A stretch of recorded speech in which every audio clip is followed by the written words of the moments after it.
ప్రభువైన యేసు క్రీస్తు నామమున అందరికీ వందనాలు. ఈరోజు మనము ధ్యానాంశముగా దానియేలు గ్రంథం నుంచి కొన్ని వచనాలు ధ్యానించుకుందాం. దానియేలు గ్రంథము 12వ అధ్యాయము 2వ వచనం మనం చూస్తే, మరియు సమాధులలో నిద్రించు అనేకులు మేలుకొనేదరు, కొందరు నిత్య జీవము అనుభవించుటకును, కొందరు నిందల పాలగుటకును, నిత్యముగా హేయులగుటకును మేల్కొందరు. బుద్ధిమంతులైతే ఆకాశ మండలములోని జ్యోతులను పోలిన వారై ప్రకాశించెదరు. నీతి మార్గమును అనుసరించి నడుచుకున్నట్లు ఎవరు అనేకులను త్రిప్పుదరో వారు నక్షత్రము వలె నిరంతరము ప్రకాశించెదరు. క్రీస్తు పూర్వము 600 సంవత్సరాల సందర్భంలో ఇశ్రాయేలు సామ్రాజ్యాన్ని అష్షూరుల నుంచి బబులోను చక్రవర్తులు మరి యూదుల్ని బానిసలుగా పట్టుకున్న క్రమంలో దానియేలుని కూడా బానిసగా తీసుకువెళ్తారు.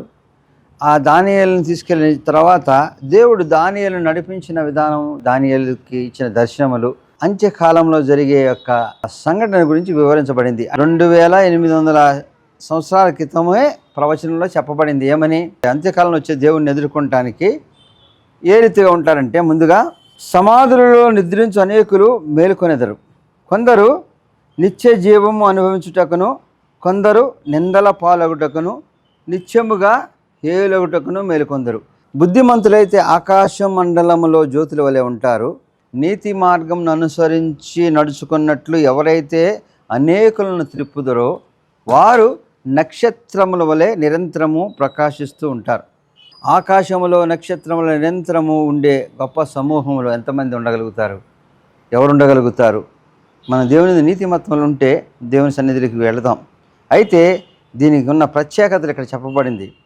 మరి దేవుని యందు నిలిచి దేవునితో మరి నడుస్తూ అనేక మందిని కూడా మరి ఆ వైపున త్రిప్పిన వాళ్ళకి ఆకాశములో నక్షత్రముల వలె నిరంతరం ప్రకాశించే గొప్ప అవకాశం ఇస్తానని దేవుడు వాగ్దానం చేశాడు. అంటే మనం చేసే పరిచర్య, లేకపోతే మనం చేసే మరి క్రియలు, నీతిమత్వము మన వరకు దేవుని సన్నిధికి చేర్చడమే కాదు, అనేకులను కూడా మరలించినప్పుడు, అనేకులు కూడా మరలించే రీతిగా మన క్రియలు ఉన్నప్పుడు మనము మరి దేవుని యందు ఎంతో ప్రీతిపాత్రముగా అత్యధికమైన స్థానంలో, అంటే ఒక ఆకాశంలో నక్షత్రం నిరంతరం ప్రకాశించడం అంటే వారు దేవుని నిలిచి దేవుని క్రియలు చేస్తూ అనేక మందిని దేవుని సన్నిధికి తీసుకొచ్చే వారి పట్ల దేవుడిచ్చే గొప్ప బహుమానం. మనం చెప్పే ప్రతి విషయానికి కూడా చాలా స్పష్టంగా మరి యొక్క దేవుని వాక్యము మనకి ఆధారంగా ఉంటుంది. మరి దీనికి ఎవరిక్కడ ఆధారం అంటే, ముందుగా మనం చూస్తాం ఈ యొక్క గ్రంథకర్త అయిన దానియేలు విషయం మనం చూద్దాం. బబులోను చక్రవర్తుల చేత పట్టబడి తీసుకువెళ్ళినప్పుడు ఏమని చెప్తాడు? జ్ఞానం కలిగిన వాళ్ళు ఎవరు ఉంటే కొంతమందిని తీసుకొచ్చి తర్ఫీదు ఇస్తే మన రాజ్యంలో కూడా ఉపయోగపడద్దని నెబుకద్నెజరు తన యొక్క అధిపతులకు ఆజ్ఞించినప్పుడు ఆ రీతిగా తీసుకొచ్చినప్పుడు అష్పనేజు అనే ఒక నపుంసకుడి దగ్గర వీళ్ళు తర్ఫీదు పొందాలనుకున్నప్పుడు ఆయన ఒక క్రమం చెప్తాడు. మీరు రాజు ఇచ్చే భోజనము ద్రాక్షరసం తాగమని చెప్పినప్పుడు వీరు దాన్ని నిరాకరిస్తారు. ఎందుకని అంటే, మేము నమ్మిన దేవుడు మాకు సమస్త జ్ఞానాన్ని ఇస్తాడు, మాకు కావలసిన తేజస్సుని ఇస్తాడు, మాకు కావలసిన నిలబడగలిగిన స్థితిని ఇస్తాడు. దానియేలుతో పాటు మరి యొక్క ముగ్గురు కూడా ఇక్కడ బానిసలుగా పట్టబడి తీసుకొచ్చారు. వీరికున్న తెలివిని, జ్ఞానాన్ని బట్టో మరి కొన్ని విషయాలను బట్టి వీళ్ళకి ఆ స్థానంలో ప్రత్యేకమైన అవకాశం ఇచ్చారు. ఇటువంటి అవకాశం ఇచ్చినప్పుడు అవకాశం పొందటానికి కూడా మనం ఏ రీతిగా ఉంటాం, మరి అక్కడ ఆ పరిస్థితులకు అనుకూలంగా ఉంటే మనకే అది జరిగిపోతుంది అనుకుని కొంచెము మార్పు చెంది ఉంటాం. కానీ వీళ్ళు విశ్వసించిన దేవుడు వారికి కావలసిన తేజస్సుని ఇవ్వగలడు. వీరికి విశ్వసించిన దేవుడు వారికి కావలసిన జ్ఞానాన్ని ఇవ్వగలడు. వీరు విశ్వసించిన దేవుడు వారికి కావలసిన స్థిరత్వాన్ని చేయగలడు.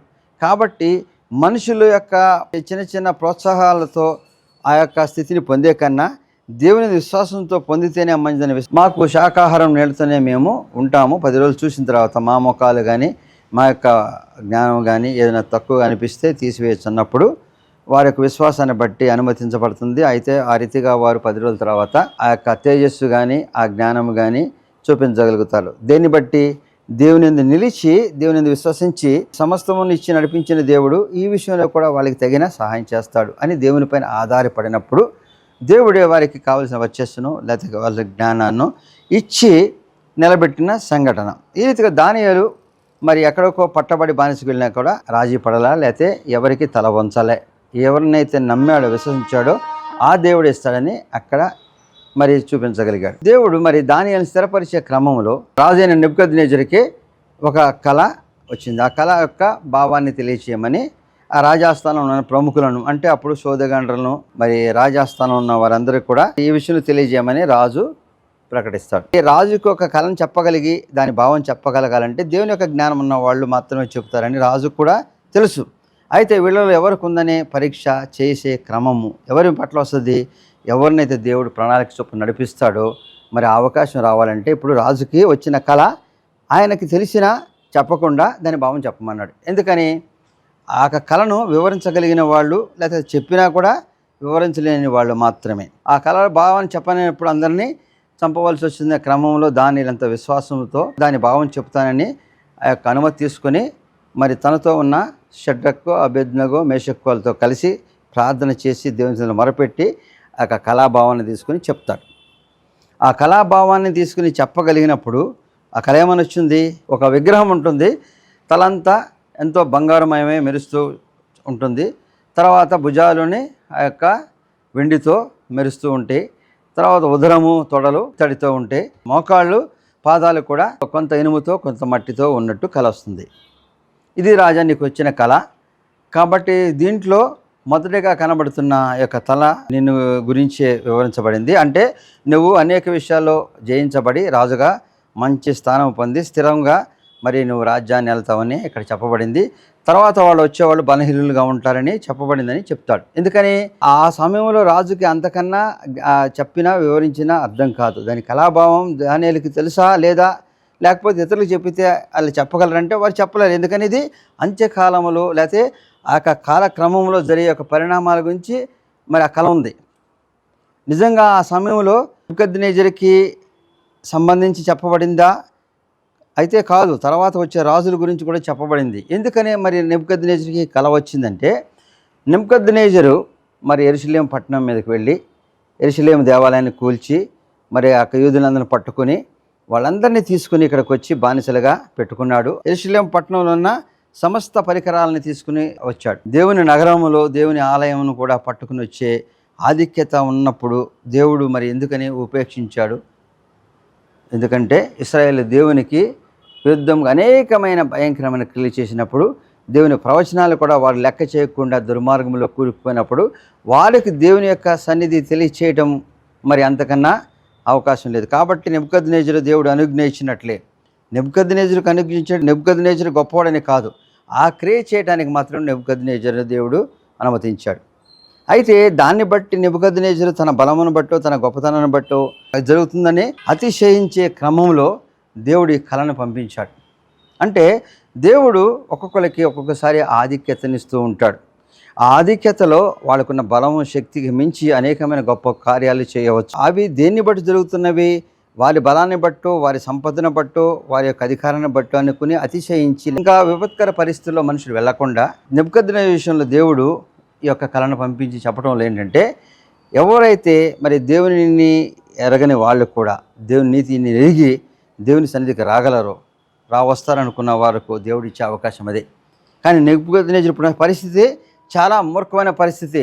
నేనే రాజుని, దేవుని పరిశుద్ధాలను కొట్టని తీసుకొచ్చాను, దేవుని అనుమతి ఉంది, లేకపోతే నాకు ఎదురు లేదు, మరి అన్నీ తీసుకొచ్చినా నాకేమీ జరగలే, కాబట్టి నేనే అదికుండా అనుకునే సమయంలో కళ కూడా చెప్పబడింది దానియేలుతో, రాజా నువ్వు బలవంతుడుగా స్థిరపడుతో బంగారు ప్రతిమ తల అన్నీ కూడా నీదే అని చెప్పాడు. ఇంకా నెబుకద్నెజరుకి ఏ రీతిగా ఉంటుంది? ఇప్పటివరకు చేసిన క్రియల్లో నేను చాలా బలపడిపోయాను, నా బలము శక్తే. కాబట్టి దేవదూతల ఆత్మ ఉన్నవాడు కూడా చెప్తున్నదేంటి? నేను బలవంతుడినే. మళ్ళీ నా తర్వాత వచ్చేవాడు బలహీనుడేంటి? నేనే బలవంతుడిని. కాబట్టి నెబుకద్నెజరుకి ఏమైనా ఆలోచన వచ్చింది? నాకు బంగారు విగ్రహాన్ని పెడితే అందరూ పూజించవలసిందే. మరి అపవాది ఏ రీతిగా మనుషులను ముందుకు తీసుకెళ్తాడో, శోధన తీసుకెళ్తాడో ఇక తెలియబడింది. అంటే వచ్చిన బలాన్ని బట్టి దీన్ని బట్టి దానియేలు చెప్పాడు నా తర్వాత చాలామంది వస్తారని. అసలు తర్వాత వచ్చేవాళ్ళ గురించి ఎందుకు? నేనే గొప్ప దేవుడిగా లేకపోతే నేనే బలవంతుడిగా నన్నే వీళ్ళందరూ పూజించేవాళ్ళుగా చేసుకోవాలనుకుని మరి ఆ ఒక విగ్రహాన్ని పెట్టి దాన్ని అందరూ వచ్చి పూజించాలని ఏదో మరి ఒక నియమాన్ని పెట్టాడు. అయితే దానియేలుకి ఆ సమయంలో అక్కడ ఉన్నాడో తెలుసో తెలియదో మరి అక్కడ దానియేలు గురించి వివరించలేదు. కానీ దానియేలుతో అప్పటి వరకు ఉన్న షడ్రకు మేషక్కు అబేద్నెగోలు అనేవాళ్ళు మరి ఆ సమయంలో మరి ఆ యొక్క ప్రతిమను మొక్కనప్పుడు వాళ్ళందరినీ తీసుకొచ్చి రాజాస్థానంలో రాజు యొక్క శాసనానికి ధిక్కరించిన రీతికి వారిని అగ్నిగుండంలో వేయవలసిన యొక్క క్రమం. మరి రాజుకి అప్పటి వరకు ఎటువంటి పరిస్థితులు ఉన్నాడు? నేనే రాజును, ఏం చేసినా నాకు తిరుగులేదు, నేను బలవంతులను, మరి కలభావంలో కూడా నేను యొక్క బంగారం మెరిసిపోతున్నాను, కాబట్టి సమస్తమును నా అధీనంలో ఉందనుకుని మరి వీళ్ళు మాత్రం ధిక్కరించి ఏం చేస్తారనుకుని వాళ్ళని వెళ్ళి అగ్నిగుండంలో వేయమన్నాడు. అగ్నిగుండంలో వేసినప్పుడు ఏమైపోయింది? ఆ యొక్క అగ్ని వాళ్ళని కాల్చలేదు. అక్కడికి ముగ్గురిని వేస్తే నలుగురు కనబడటం, ఎవరైతే అగ్ని వేసే వాళ్ళు కూడా కాల్చపట్టడం, ఈ క్రమం అంతా చూసినప్పటికీ కానీ నెబుకద్నెజరుకి అర్థం కాలే వీరి వెంట ఉన్న దేవుడు ఎవరు, వీరిని నడిపించే దేవుడు ఎవరు, దానియేలు చెప్పిన దేవుడు ఎవరని. అప్పుడు దానియేలు చెప్పిన దేవుడు లేకపోతే వీళ్ళు విశ్వసించిన దేవుడు నిజమైన దేవుడు కాబట్టి వీరిపైన ఎటువంటి క్రియలు చేయకూడదు, ఆ దేవుని విశ్వసించాలని చెప్పించే క్రమం. అంటే నిన్ను బలపరిచి నడిపించిన దేవుడు నువ్వు అనేక విషయాల్లో ఆ బలములో జయములో నీ యొక్క గొప్పతనాన్ని అతిశయాన్ని పొంది నా అపవాది చేత పట్టబడి అనేకమైన మరి దుర్మార్గపు క్రియలు పాపక్రియలు చేసి ఇంకా నువ్వు అతిశయంలో కూరుకుపోకుండా దేవుడు నీపైన తన కనికరం చూపించే క్రమము ఆ యొక్క చూసినప్పుడు మరి నెబుకద్నెజరు గొప్ప రాజు కూడా దేవుణ్ణి స్తుతించగలిగాడు. కాబట్టి దేవుడు అనేక సార్లు మనకి ఇచ్చిన ఆధిక్యతను బట్టి మనము అతిశయించే సమయంలో దేవుడు కొన్ని సూచనలు మనకు చూసినప్పుడు దాన్ని బట్టి మనము సరి చేసుకోవాలి, మన క్రమబద్ధం చేసుకోవాలి. ఈ యొక్క మరి స్థితి, ఈ యొక్క జ్ఞానము, ఈ యొక్క సంపద, ఈ యొక్క అధికారము, ఈ సమస్తమును కూడా ఆయన ఇచ్చినదే. మన బలాన్ని చూసి అధికారాన్ని చూసి మనము ఎప్పుడైనా అతిశయించి దేవుని మార్గం వీడిపోతామేమో. అయితే దేవుని యొక్క మహాకృప మనకు అనేక సార్లు మరి కొన్ని సూచనల ద్వారా తెలియచేసినప్పుడు ఆ సూచనల ద్వారా మనకు తెలియచేయబడిన దాన్ని మనము మరి గ్రహించి దేవుని సన్నిధికి రావాలి. అంతటి అన్యుడైన రాజు, అంత బలవంతుడిగా ఎదిగిన రాజు సైతము తనకొచ్చిన యొక్క పరిణామాలని అర్థం చేసుకొని దేవుని విశ్వసించి కొనియాడి వారిని దేవుడిని విశ్వసించాలని వారికి తగిన సహాయం చేయటం కాదు, వారికి మంచి ఆదరణ కలిగే స్థితిని ఇచ్చాడు. నెబుకద్నెజరుకి మరొక కల వచ్చింది. ఏమని వచ్చింది? అక్కడ పండుకున్నప్పుడు పెద్ద వృక్షం ఉంది, దానిపైన అన్ని చెట్లు మనుషులు అందరూ కూడా ఆశ్రయంతో ఉంది. అయితే తర్వాత ఆ చెట్లు అన్నీ కొట్టబడి వెళ్ళిపోయిన క్రమము ఇవన్నీ ఆయనకు ఒక కల వచ్చింది. ఈ కళాభావం చెప్పమన్నప్పుడు ఎవరు చెప్పలే, మళ్ళీ తిరిగి దానియేలుని పిలిచాడు, చెప్పమన్నాడు. దానియేలు పిలిచినప్పుడు కొంచెము దానియేలు కలత చెందాడు. ఎందుకని? ఇంతకుముందు అయితే రాజు బలవంతుడిగా కనబరిచిన కళ చెప్పాలి. ఇప్పుడు వచ్చిన కళ దేవుడు మరి ఎవరైతే అతిశయించారో, ఎవరైతే దేవుని వీడి మరి తన ఆధిక్యతను గురించి గొప్పగా ఎంచుకున్నారో వారికి కొంత ప్రాయశ్చిత్తం చేయవలసిన క్రమం ఉంటుంది. మన దావీదు విషయంలో కూడా మనం చూసాం.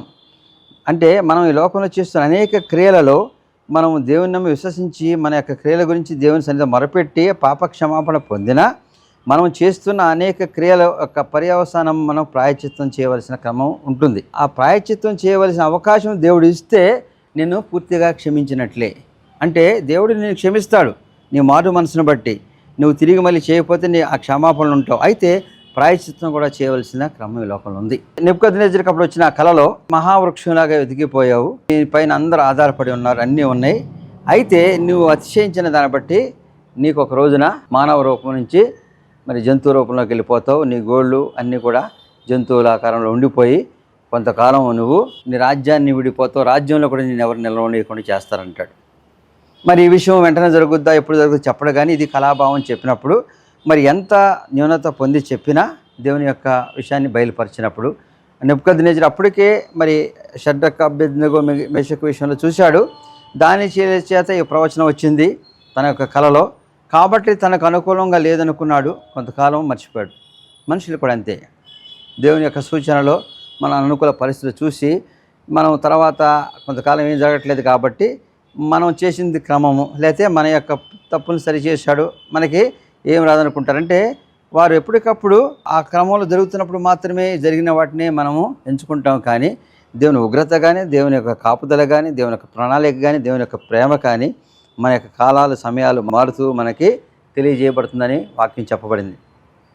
ఈయన సంవత్సర కాలము ముందుగా చాలా జాగ్రత్తగా ఉన్నాడు. అయితే ఒక సంవత్సరం అయిన తర్వాత ఈయన ఒకరోజు ఆ రాజనగరంలో నడుస్తూ చూస్తున్నప్పుడు మహాపట్టణాన్ని కట్టాడు, చాలా ఆధిక్యత ఉంది, ఇవన్నీ కూడా నా యొక్క హస్తకృత్యాలు నేత బలం చేత వచ్చిందని ఎప్పుడు అనుకున్నాడు. వెంటనే మానవ రూపాన్ని వీడి జంతువులే మరి అడవులోకి పారిపోయాడు. కొంతకాలం మరి అడవిలో ఉండి ఆ పశువులు వెళ్ళిపోయి గడ్డి కూడా తినే పరిస్థితులు వచ్చినాయి. అంటే తన యొక్క రూపం ఏంటో, తన యొక్క జ్ఞానం ఏంటో సమస్తాన్ని కోల్పోయి ఒక పశువులాగానే ప్రవర్తించే క్రమం. రాజ్యంలో అధికారం పొంది ఎంతో విశ్వవిశాల సామ్రాజ్యానికి అధిపతి అనుకున్న వ్యక్తి ఎప్పుడైతే మానవ రూపాన్ని వీడి జంతువు రూపం వచ్చిందో, ఆ యొక్క జంతువు లక్షణం అంటే గడ్డిలో వెళ్ళిపోయి ఆ యొక్క గడ్డిని కూడా తింటాము, అడవిలో మరి ఆ రీతిగా తిరగటం. కాబట్టి దేవుడు ఉపేక్షించినంత కాలమే మన యొక్క బలాన్ని, అతిశయాన్ని మనం పొందుతూ ఉంటాం. దేవుని యొక్క ఉగ్రత లేదా మన ప్రాయశ్చిత్తం చేసే సమయం వచ్చినప్పుడు మరి దేవుని యొక్క ఉగ్రత ప్రాయశ్చిత్తాన్ని అనుభవించడానికి సిద్ధపడి ఉండాలి. ఆ రీతిగా కొంతకాలము పశువు వలె అడవిలో మరి తిరిగి తర్వాత దేవుని సన్నిధిలో మొరపెట్టినప్పుడు దేవుడు తిరిగి ఆయన యొక్క ప్రార్థన ఆలకించి మానవ రూపంలో వచ్చాడు. కాబట్టి ఎటువంటి గొప్ప వ్యక్తికైనా చేసే యొక్క క్రియలను బట్టి మనము యోచించాలి. ఎందువలన మనం ఎక్కడ అతిశయించాము, ఎక్కడ దేవుణ్ణి విడిచి మనకు మనమే గనులుగా ఎంచుకున్నాము. మనం చేస్తున్న క్రియలపైన మన విశ్వాసాన్ని పెంచుకునే సమయంలో మన యొక్క బలాన్ని, మన యొక్క ఆధిక్యతను పెట్టి మనం ఉన్నామా, దేవునిపైన ఆధారపడి ఉన్నామా? ఈ రీతిగా నెబుకద్నెజరు విషయంలో మరి దానియేలు చేత దేవుడు ఏం చేపించాడు? దానియేలు చేత మొదటగా అంత్యకాలంలో జరిగిన ఒక కళాభావాన్ని చెప్పి మరి రాజుకేం చెప్పాడు? నువ్వు కాలంలో వరకు నువ్వు మంచిగా ఉంటావు, తర్వాత మరి నీ తర్వాత వచ్చే రాజులు బలహీనులుగా క్రమంగా పోతారని చెప్పబడింది.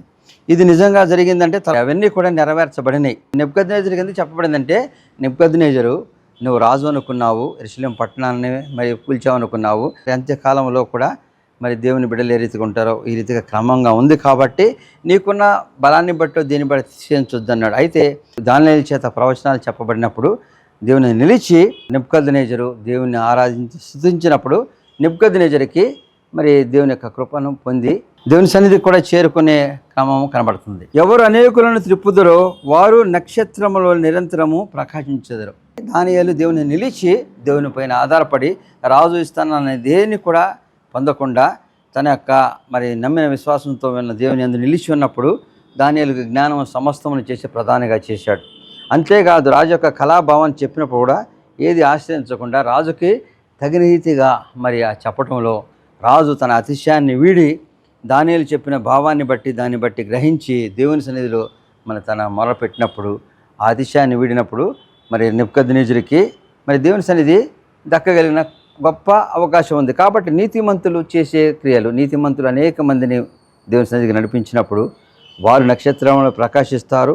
వారి చేత నడిపించబడేవారు కూడా దేవుని బిడ్డలుగా ఎదగలుగుతారు. నెబుకద్నెజరు దేవుని సన్నిధిని కూల్చి లేకపోతే యెరూషలేము పట్టణాన్ని కాల్చి ఉపకరణాలుగా తీసుకొచ్చాడు.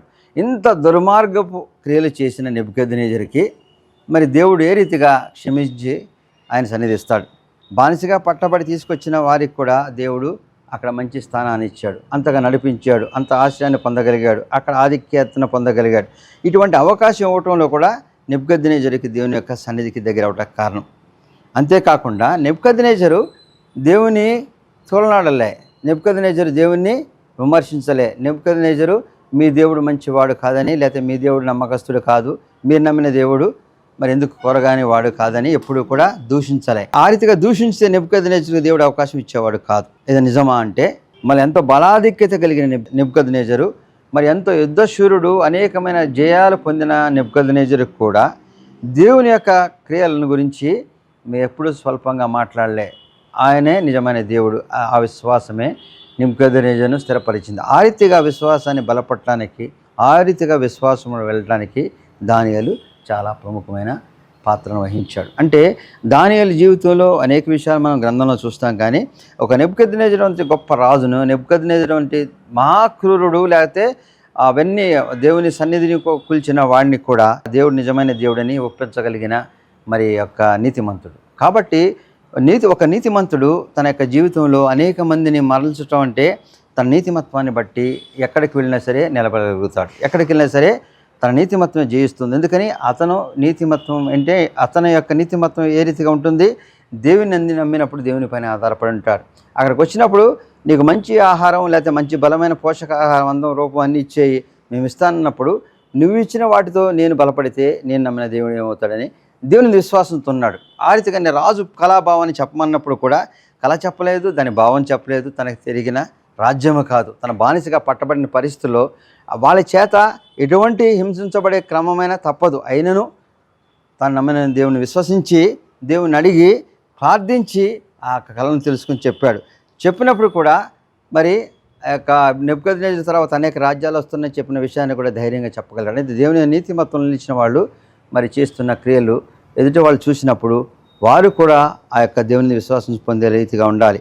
అంతగా చెప్పినప్పుడు ఆ విశ్వాసాన్ని పొంది, అయితే నెబుకద్నెజరు చిన్న మరి అతిశయంతో తన యొక్క విగ్రహాన్ని పెట్టుకున్నప్పుడు కూడా మరి దాని నుంచి వచ్చిన పర్యవసానాలు చూసినప్పుడు ఏదైతే దానియేలు చెప్పాడో మళ్ళీ ఆ విశ్వాసంలోకి వచ్చాడు. మరి ఆ తర్వాత తనకు వచ్చిన కళాభావాన్ని బట్టి ఎంతో భయంకరమైన పరిస్థితుల నుంచి కూడా తిరిగి మానవ రూపాన్ని పొందగలిగాడంటే తనలో మరి యొక్క దానియేలు ఏదైతే చెప్తున్నాడో, విశ్వసిస్తున్నాడో అది నిజమైన దేవుడు కాబట్టే ఒక బానిసగా వచ్చిన వాడు అధిపతిగా ఇక్కడ ఉండగలిగాడు. ఒక బానిసగా వచ్చిన వాడికి అనేకమైన జ్ఞానాలు ఇచ్చిన దేవుడు, మరి అనేక విషయాల్లో దానియేలుని నడిపిస్తున్న దేవుడు నిజమైన దేవుడు కాబట్టే ఆ యొక్క దేవుని విశ్వసించాల్సిన రీతిగా నెబుకద్నెజరు మరి స్థిరపడి ఆ యొక్క దేవుణ్ణి అందరూ ఆరాధించాలని మరి శాసనం చేసే క్రమం వచ్చింది. అయితే దేవుడు ఆ రీతిగా నెబుకద్నెజరుకు అవకాశం ఇచ్చినప్పుడు దేవుణ్ణి మరి ఉపకరణాలు తీసుకొచ్చి యెరూషలేము పట్టణాన్ని కూడా మరి నాశనం చేసిన నెబుకద్నెజరు దేవుడు ఎందుకని దీవించాడు? దేవుని యొక్క ఉగ్రత ఉండదంటే దేవుని యొక్క ఉగ్రత ఉంటుంది. ఎప్పుడు? దేవుని నువ్వు నిర్లక్ష్యం చేసినప్పుడు, దేవుని నువ్వు తోలనాడినప్పుడు, దేవుని నువ్వు దూషించినప్పుడు, నువ్వు ఆ యొక్క దేవుని విషయంలో ఎప్పుడైనా స్వల్పంగా నువ్వు యోచించినప్పుడు మాత్రము దేవుని ఉగ్రత ఉంటుంది. నెబుకద్నెజరు బలానికో రాజ్యాన్ని పొందడానికో చేసిన క్రియ కానీ దేవుని అపవిత్రపరచలే. అయితే ఏం జరిగింది? 5వ అధ్యాయంలో మనం చూస్తే ఆయన తర్వాత వచ్చిన ఆయన కుమారుడైన బెల్షస్సర్ మరి రాణులు అందరి సమక్షంలో 1000 మంది ఎంతో విందులు చేసుకునే సమయంలో మరి ఎంతో అహంకారముతో అతిశయముతో మరి యొక్క దేవాలయపు ఉపకరణాలు తీసుకొచ్చి వాటిలో మద్యం సేవించినప్పుడు దేవుని అపవిత్రపరిచే క్రమంలో ఆ రాత్రి సమయంలోనే చనిపోయేంత గొప్ప ఉగ్రత అతని మీదకి వచ్చింది. బెల్షస్సర్ విషయంలో ఏమైంది? ఆ యొక్క ఎప్పుడైతే అపవిత్రత చేశాడో మానవ వెళ్ళి రాస్తున్న మెనే టెకెల్ ఉపార్సిస్, దీని భావం ఏంటంటే మెనే అనగా దేవుడు నీ ప్రభుత్వ విషయంలో లెక్క చూచి దాన్ని ముగించాను. టెకెల్ అనగా ఆయన నిన్ను త్రాసులో తూచగా నీవు తక్కువగా కనబడితివి. ఫెరెస్ అనగా నీ రాజ్యము నీ యొద్ద నుండి విభాగింపబడి మాదీయులకును పారసీయులకును ఇవ్వబడును. కాబట్టి నిన్ను నీ ప్రభుత్వాన్ని దేవుడు లెక్క చూసినప్పుడు నీ నుంచి రాజ్యాన్ని తీసి మాదీయులకు ఇచ్చేస్తున్నాడని అదృశ్యమైన అస్తపు వేళ్ళు రాసిన దాని భావాన్ని దానియేలు నిర్భయంగా చెప్పగలిగాడు. ఎందుకని అక్కడ చేస్తున్నది ఎంతో దేవునికి అపవిత్రమైన కార్యం. దేవుని యొక్క పరికరాల్లో అపవిత్రం చేస్తున్నప్పుడు దేవుని ఉగ్రత ఏరుతుంది దానియేలు తెలియజేయబడ్డాడు. కాబట్టి దేవుని సన్నిధిలో మనం అతిశయించే అనేకమైన క్రియలలో అపవిత్రపరిచే క్రియలు చేయకూడదు, అవి క్షమించరానివి. కాబట్టి దేవుని సన్నిధిలో దేవుని యొక్క అనేక మంది నీతిమంతుల యొక్క ప్రార్థనలు, విజ్ఞాపనలు, సూచనలు మనల్ని దేవుని సన్నిధి నడిపించేవిగా ఉంటే వారు నక్షత్రములు ప్రకాశిస్తారని వారికి ఇచ్చిన ఆధిక్యతను బట్టి మనము మన జీవితాల్లో మనతో పాటు అనేక మంది సహవాసంలో నీతిమంతుల యొక్క సూచనలను మనం పాటిస్తూ నీతిమంతుల యొక్క క్రియల వలన మనము కూడా దేవుని సన్నిధికి ఎదిగే వారుగా ఉండాలి. చిన్న ప్రార్థన. సర్వశక్తి మిక్కిలి కనికరముగల తండ్రి, మహోన్నతులైన యేసయ్య రక్షక వందనాలు తండ్రి. అనేక సందర్భాలలో మేము అతిశయించిన క్రమములో క్రియలలో మేము నిన్ను వీడి మేము మా యొక్క బలాన్ని గురించి మేము అతిశయించినప్పుడు అనేకమైన సమస్యల్లో శోధనలు ఉంటాం తండ్రి. మరి ఎంతో గొప్ప రాజుకు సైతము వచ్చిన శోధనను బట్టి నేను నమ్మి విశ్వసించి అన్యుడైనను నేను నిలిచి మరి ఏ రీతిగా దానియేలు ఆ రాజును నడిపించాడు, అటువంటి గొప్ప మార్గదర్శకుల మధ్యలో మేము ఉన్నప్పుడు ఆ యొక్క నీతిమంతుల ద్వారా మేము అనేక విషయాలని సన్నిధికి వచ్చేలాగా నడిపించము. వారు నీ రాజ్యములో నక్షత్రములు ప్రకాశించే గొప్ప భాగ్యము మరి ఆ నీతిమంతులు దయచేస్తానని వాగ్దానం చేసిన దేవా, అటువంటి సమూహానికి వెళ్ళగలిగిన యొక్క నీతిమత్వాన్ని, ఆ నీతిమత్వం నడిచే పద్ధతిని మాకు నడిపించమని క్రీస్తు వారి పేట వేడుకుంటున్నాం తండ్రి. ఆమెన్.